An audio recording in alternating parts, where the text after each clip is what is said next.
বেগম জিয়ার ব্যানারটা নিয়েও বিএনপির প্রোগ্রাম করা হয়েছে মসজিদের মধ্যে। আমরা আপনাদের মাধ্যমে বলতে চাই মসজিদের মধ্যে ব্যানারটা নিয়ে রাজনীতি নিষিদ্ধ করতে হবে। আমরা গণতন্ত্রের ওই স্পেসটুকু রাখতে চাই যেখানে সব মানুষ কথা বলবে কিন্তু সহিংসতা যাবে না। নাই আমরা যদি দুনিয়ার সব ব্যাপারে কথা বলি তাইলে তো আসলে হবে না। আমার নিজের প্রতি আপনাদের কাছে যাই না, মানে সাজেশন চাই যে যখন তফসিল ঘোষণা হবে আপনারা আমাদেরকে ভালো প্রতীক সাজেস্ট করেন, সেখান থেকে আমরা একটা প্রতীক নিব, যেহেতু আমরা ইন্ডিপেন্ডেন্ট ইলেকশন করব। মানে আপনারাই তো দেখতে পাচ্ছেন যে বরং আমরা ওখানে আরো দাঁড়ালে লোকজন আর ভিড়ে মিডিয়ার বাইরে প্রচুর ক্রাউড হচ্ছে, কিন্তু আমরা মনে করলাম মুসল্লিদের কষ্ট হতে পারে, এই জন্য কিন্তু আমরা ওখান থেকে সরে এসেছি। এর মানে মানুষ আমাদেরকে ভালোবাসছে, এটাই আমাদের অর্জন, এটাই আমাদের অর্জন। আমি যেহেতু স্বতন্ত্র করছি, আমি তো আর ইনকিলাব মঞ্চ থেকে করছি না, স্বতন্ত্র করছি। এখন পর্যন্ত আমাদের অন্য ভাই বোনরা করছে না, করলে জানাবো ইনশাআল্লাহ। কি বলেছে মসজিদ কেন্দ্রিক রাজনীতি না করতে?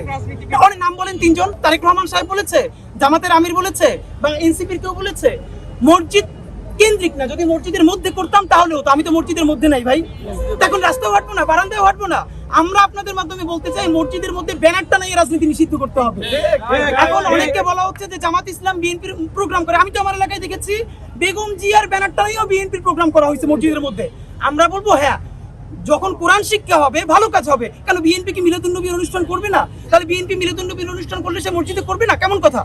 মসজিদেও করবে, রাস্তাও করবে, জামাতও করবে। তবে হ্যাঁ, একদম কোর পলিটিক্যাল প্রোগ্রামগুলো মসজিদের মধ্যে করা না উচিত।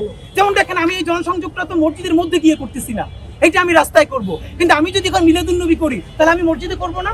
হ্যাঁ, তবে কেউ ব্যানারটা নিয়ে একদম পলিটিক্যাল প্রোগ্রাম মসজিদে করব না, এটা আমরা চাই।